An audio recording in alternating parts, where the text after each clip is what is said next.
Our next speaker is Dr. Veda. Dr. Veda's been my friend and colleague for a few years now. Dr. Veda is a native of India, but trained in child neurology at Duke University, followed by Neuromuscular Disease Fellowship at Johns Hopkins. He joined our program here a couple of years ago and has already built an outstanding and very, very busy neuromuscular disease program. He's going to talk to you today about primary care issues with muscle disease, neuromuscular disease. Thanks. So what I'm going to talk about is some of the primary care issues that face children who have neuromuscular disease. Now, as we all know, neuromuscular disease is a chronic medical condition, and with recent progress in multiple areas, including gene therapy, the survival of these kids is being prolonged, and they are beginning to engage in more activities that was previously not a big issue. One of the good consequences of this is that as primary care physicians, they get to see several of these kids for multiple reasons. And what I thought is I would address what, in my opinion, would be some of the important primary care issues that would come up to a practicing pediatrician in their busy practice. So I have no relevant financial disclosure in relation to this talk. So my talk will address these 5 important areas. First, I will try to talk about some of the red flags that can be detected in clinical practice.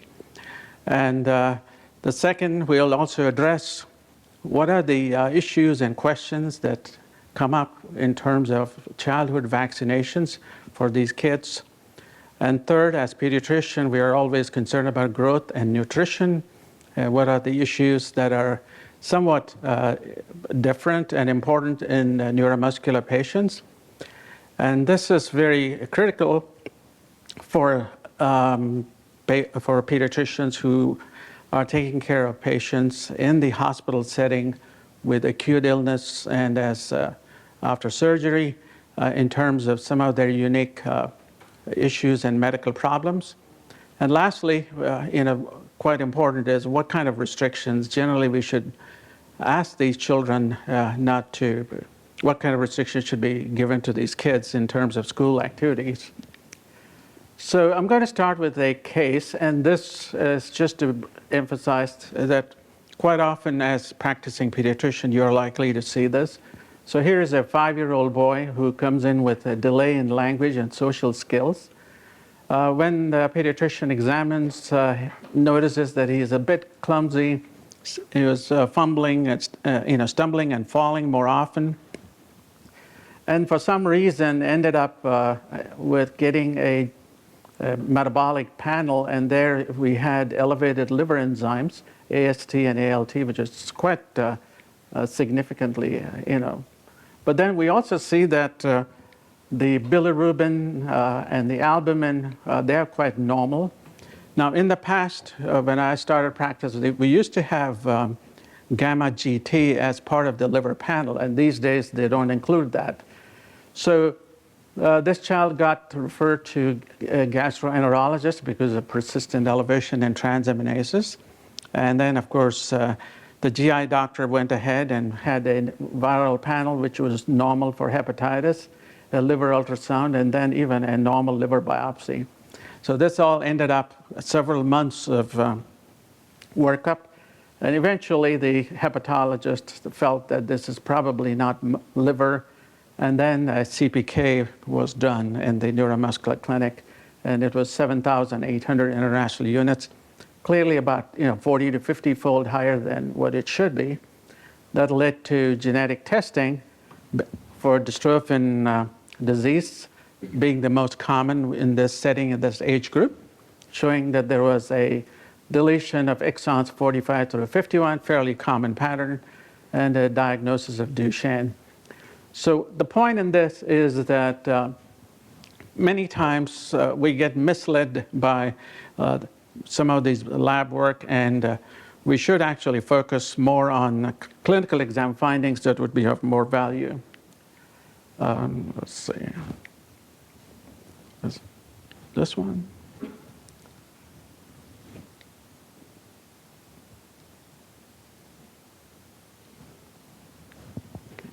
It's not moving.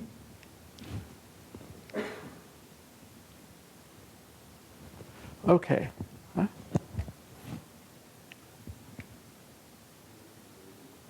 No, I'm looking for the slide move. Next slide. Okay. No, sir. Oh, okay. All right. So this is a.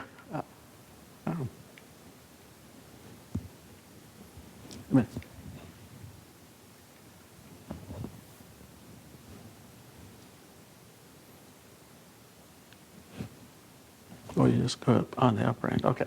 This is an important kind of slide. This is a slide that summarizes the findings of by a fairly large WHO-sponsored study to evaluate developmental milestones. So here we do find that when this is a group of almost 600 children from multiple countries, and what we find here is on the little box, it's the 95th percentile when the children should achieve their motor milestones for different criteria. You should be able to sit by without support by about 9.5 months, stand unassisted by 12 months, crawling by 14, walk assisted by 14.5, stand alone by 17.5, and walk alone at 18. So anything that's beyond this and you don't have a clear explanation for the delay, such as prematurity, or it should trigger at least a concern for muscle disease.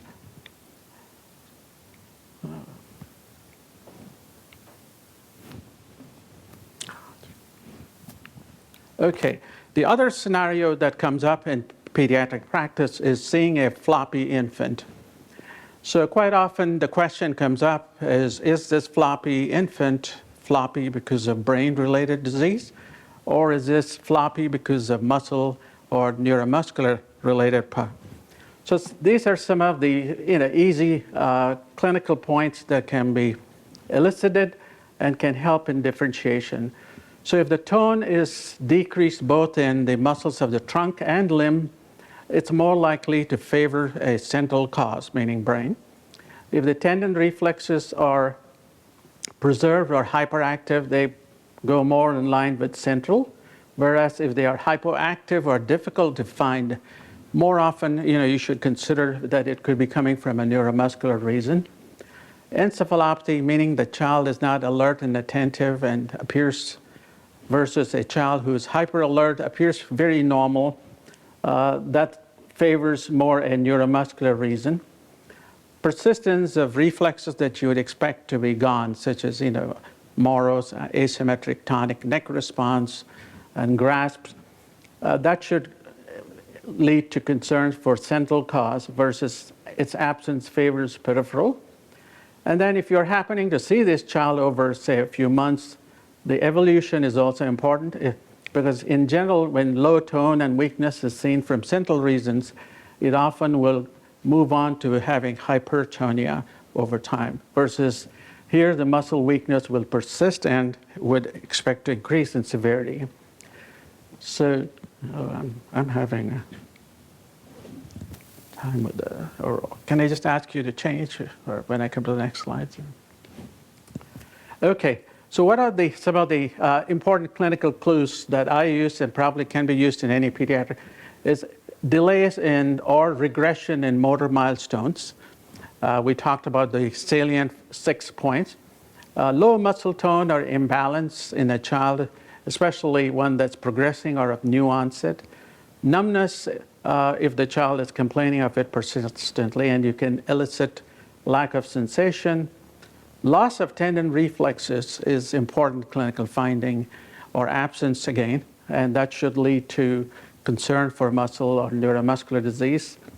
I like to sort of point out abnormal liver function studies in healthy children should always also be a concern before going to liver biopsy to consider doing a muscle enzyme test in that setting. History of pigmenturia. There's children who after exercise end up having urine that's of tea color or very dark. It should also be considered for muscle. Unexplained fatigue and paralysis after physical exertion. And the most important thing is muscle pain is not a very specific complaint for neuromuscular disease. There are very few muscle disease that truly come in with muscle pain. Usually it is in the context of toxic myopathies, which is more common in adults. Even your inflammatory myopathies, even though you have weakness, the pain comes more from joint and other issues, not specifically muscle related. Muscle pain is important when it's with exertion, when it triggers the possibility of metabolic myopathies. Next slide, please.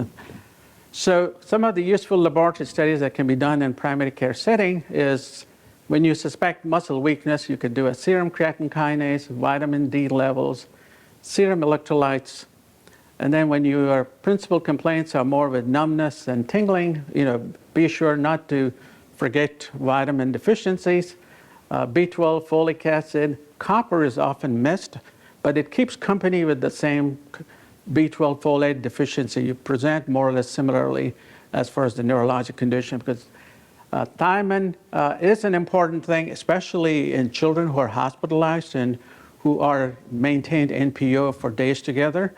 It can be rapid in onset, presenting with, I think I've seen here 2 cases of thiamine issue, one with Dr. Moodley and one recently. So it's not uncommon.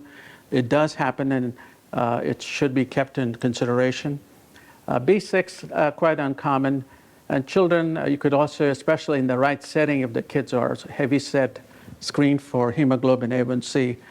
Diabetes can present with numbness, paresthesia. Thyroid function studies is a critical and important part of all neuromuscular evaluation. Next slide, please. So shifting gears, we'll come to the next big question in primary care is, what do we do with vaccination for children with neuromuscular disease? So the general consensus that children with neuromuscular disease should receive recommended childhood vaccinations. There's no restriction for any of them. You have to keep in mind that if a child is immunosuppressed with medications such as steroids or other, then you don't want to expose them to live virus vaccination, which would include measles, varicella, nasal influenza. Live polio virus vaccine is an issue in tropical countries, in India and South Africa, not an issue. So these should not be given to children who are immunosuppressed. Inactivated vaccination can be given to all kids who are also on immunosuppressive medicine, but need to bear in mind that the response will not be robust. So if you protect them, it does not mean that you are completely off the, risk is not completely mitigated. So you can still get a modified response. If the child is in a setting where you know that in the near future you're going to immunosuppress, then it's a good idea to, actually expedite the vaccination regimen, sort of combine, instead of giving them spread out, sort of bringing them together.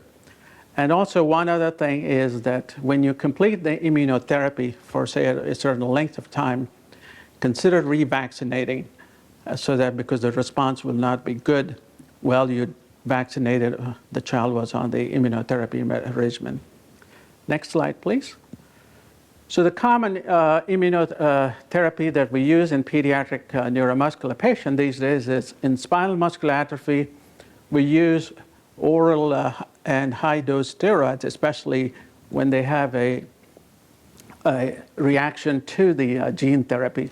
And this is so generally for the first 4 or 5 months or even longer, depending on how their autoimmune response is, you have to hold back on the live Duchenne children will be on immunotherapy, almost all of them after the age of 5, or even early in 3, and that includes either prednisolone or deflazacort. Inflammatory muscle disease, we have a whole issue of steroids, IVIG, Rituxan, and Imuran. Similarly, for inflammatory neuropathies like Guillain-Barré syndrome and other in the context of autoimmune, like lupus and mononeuritis, you would use a whole host of them. Myasthenia gravis does occur. I think it is, we see at least 2 patients a year or so of childhood myasthenia, and they remain on for a long period of time on immunotherapy. Next slide, please. So when you have children who are immunosuppressed for neuromuscular disease, you may have to consider additional immunization.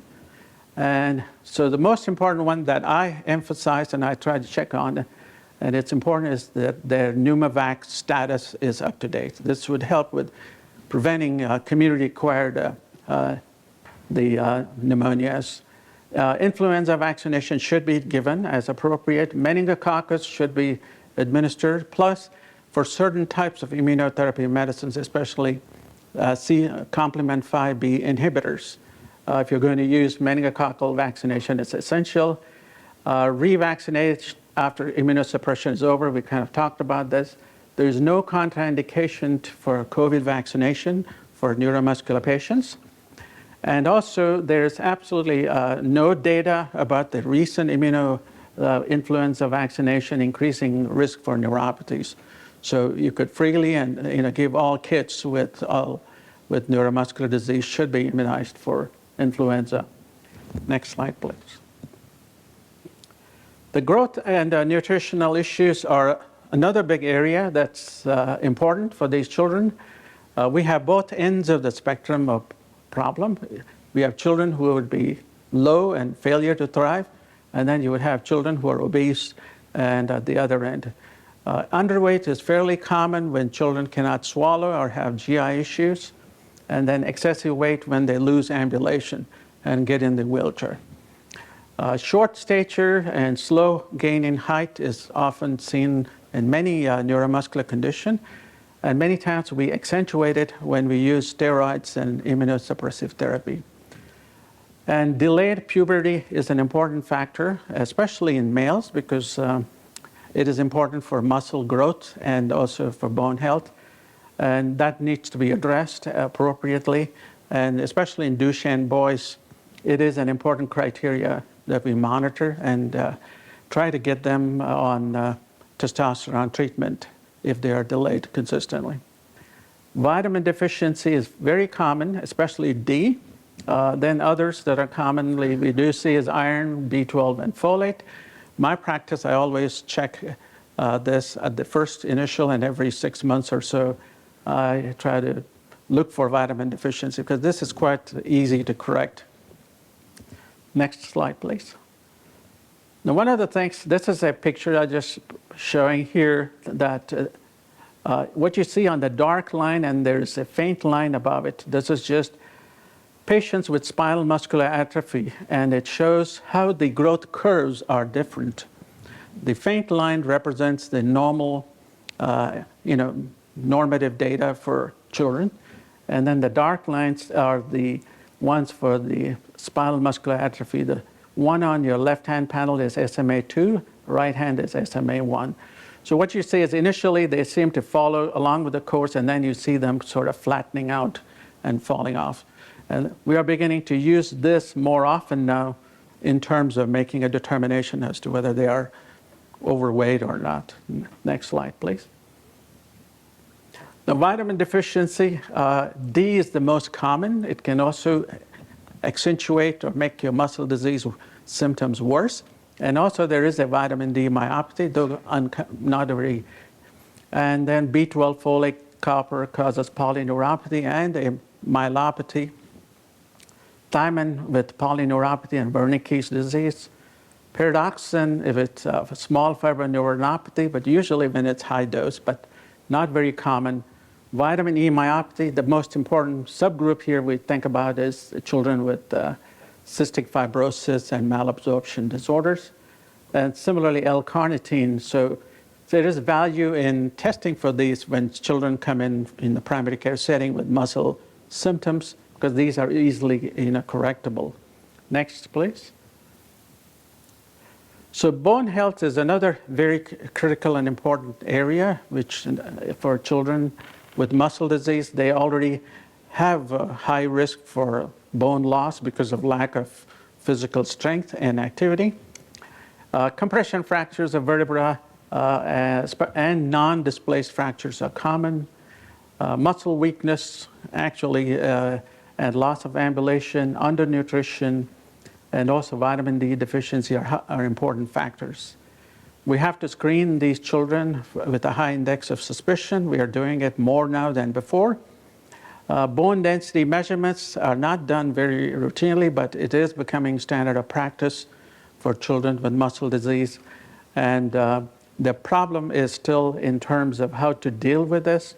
High-dose vitamin D is generally the approach we take, but the role of biphosphonate therapy is still controversial, and it's being studied. There are some recommendations stating that IV forms of biphosphonate therapy is better than the oral daily, weekly forms. Next slide, please. So this is a picture that shows you on the left-hand side a vertebral compression fracture. You could see it's on the L4 vertebra as a consequence of osteoporosis. And on your right-hand side is the bone density measurement. And you could see that on the small box, which says age 68, it's osteopenia. That means it's the one grade before osteoporosis versus the next one where the bone is has lost of its bone substance. And this is something that we are doing now. We at least try to do it every 2 years in children with Duchenne. It's one of the monitoring that we are beginning to do for these children. Next, please. Okay.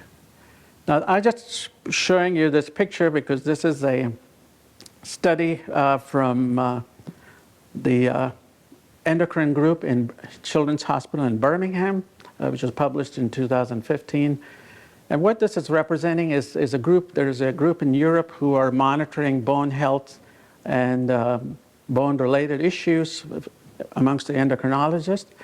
And there is a recommendation for providing infants with vitamin D supplementation. So what this is showing you is the percentage of compliance with vitamin D supplementation. And what you see here is the blue is better compliance, yellow is lower than that, and red is bad. So UK has a large population, especially immigrant population, who are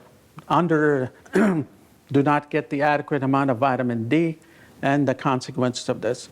And that pretty much apparently follows what's known in terms of what's happening in the United States as well, that it's quite a rampant issue with low vitamin levels in children. And this additionally makes bigger problems for children who have neuromuscular disorders. Next slide, please. So what do we do in acute illness? Some of the things. So if the children are immunosuppressed, naturally they're going to be more at risk for infections. And similarly, respiratory infection will push a child who is on the brink to a respiratory failure. So early detection of infection, cold, common cold, aggressive pulmonary toilet, sort of respiratory management should be considered. And this may come across in the primary care office. Children with neuromuscular disease have low muscle bulk, so they do not tolerate starvation very well. So that's the important thing. And they have higher incidence of hypoglycemia, hypokalemia, because the muscle mass is low, and their ability for gluconeogenesis is very limited. So keeping that in mind, these children perhaps need to be resuscitated with fluids and not allow prolonged periods of starvation, preparing for surgery or thereafter. Stress dose of steroids is an important thing. It should be administered in acute infection, post-surgery, trauma. And this need can be even for many years after the immunosuppressive therapy is stopped. So the best and safe way would be that if a child has been on immunosuppressive therapy with steroids, is to really give the child stress dose of steroids before surgery and during a stressful, because it's going to be protective. And lastly, antibiotics are bad in certain circumstances. In myasthenia gravis, aminoglycosides and fluoroquinolones and macrolides can cause a problem. It can worsen the symptoms. So in your choice, need to bear that in mind. Similarly, in polyneuropathies, medications like metronidazole and fluoroquinolones, INH, they can make your neuropathy considerably worse. I've seen in adults fluoroquinolones push myasthenia patients to crisis just from one dose. And similarly, I have seen severe small fiber neuropathy after like 1 or 2 doses of fluoroquinolones. Next slide, please. In terms of sporting activity, many things are fairly easy to understand or realize. Children with muscle weakness are at higher risk for injury. So we generally recommend aerobic activity, walking or swimming, tennis, that sort of thing. Strongly discourage contact sports. And children who are at risk for rhabdomyolysis, these are usually the most difficult situation. You have children who have had a history of rhabdo, and these are the strong kids in the football team, the parents, the coach, and everybody wants to play, and you have to be the bad person saying, no, you cannot, because you are at risk for having another severe episodes of rhabdo, especially in heat and strenuous exercise. And then, of course, fall precautions with muscle weakness is an important factor, and the schools should be aware of this and perhaps take adequate precautions. So I'm going to stop with this, and we'll be happy to answer questions. Thank you very much for your attention.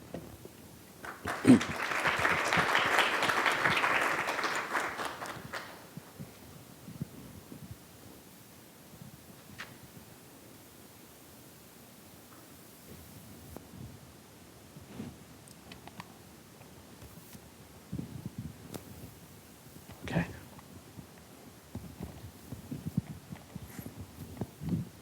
Thank you, Dr. Veda. Sure. What do you see as any new emerging issues now with the gene therapy for SMA? Any particular emerging issues related to primary care now that survival has increased? I see it in 2 ways. One, early detection, which of course in our current state with the policies, the newborn testing will pick up. But pediatricians need to bear in mind that 5% of children with SMA will be missed on the newborn screening. And these are the kids who have what we call it, the double heterozygous mutation instead of homozygous. So even now, even though it is going to be considerably less likely, bear in mind that when you have floppy small babies, we want to evaluate them for that. Number 2, when we treat these children with gene therapy, the big issues we do see is reaction against the virus. So their immune system gets overactivated and they have to be on steroids. And this can vary most often for about 6 to 8 weeks in the best scenario.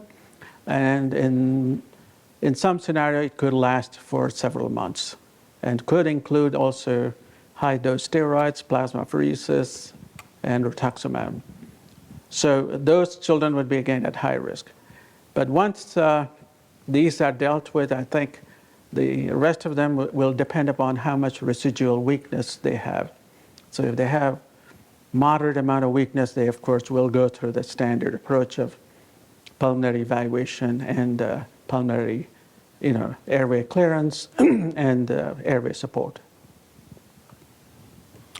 Yes? So gene therapy has just totally revolutionized SMA, of course. I mean, it's gone from a horrible disease to, we hope, curative. Two questions. One is, in your estimation, is a single gene therapy administered at a few weeks of age, is it going to be a lifelong thing or is it going to wear off? That's one question. And the second is, what's the status of gene therapy for other neuromuscular disease?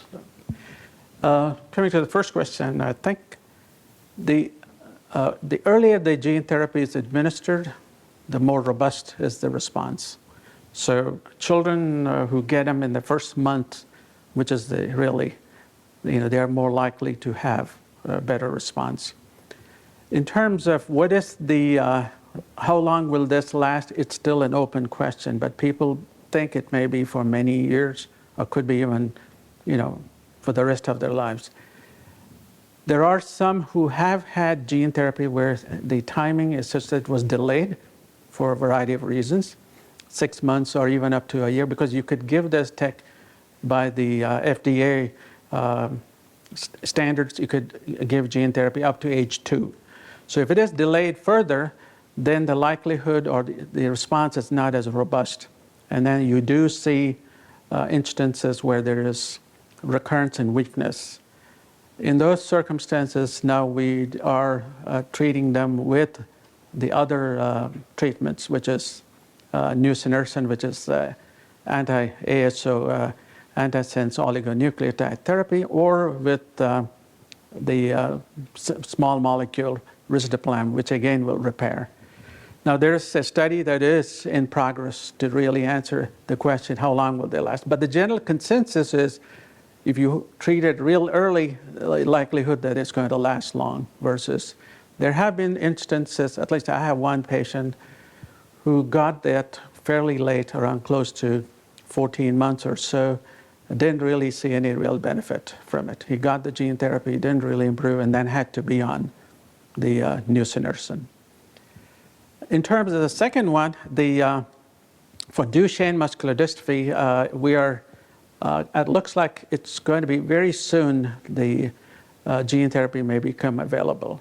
There are two, one study which is going through right now, is called EMBARK, and what they're doing is they're looking at children between the ages of 4 and 7 for gene therapy. It was earlier done, but what happened was the stratification was a little off mark, meaning they stratified them based on age and didn't really stratify them based on functional capacity. So the results didn't pan out. But when you compare with historical controls, there is a benefit.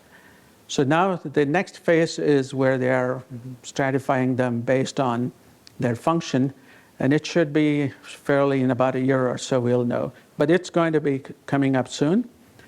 And the next study that is in works where there is to treat children who are non-ambulating to preserve function and their cardiac function as well. The other one, which is we do have treatment trial with gene therapy, is for myotubular myopathy.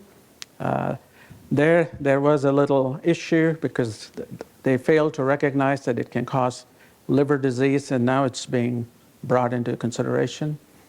And then gene therapy is also will be available fairly soon for a trial for Charcot-Marie-Tooth disease. And also there's one Charcot-Marie-Tooth type 2 called GDAP, which is glial-derived protein, which is important. And that particular one is also progressing well. All right. Thank you very much, Dr. Veda. Excellent.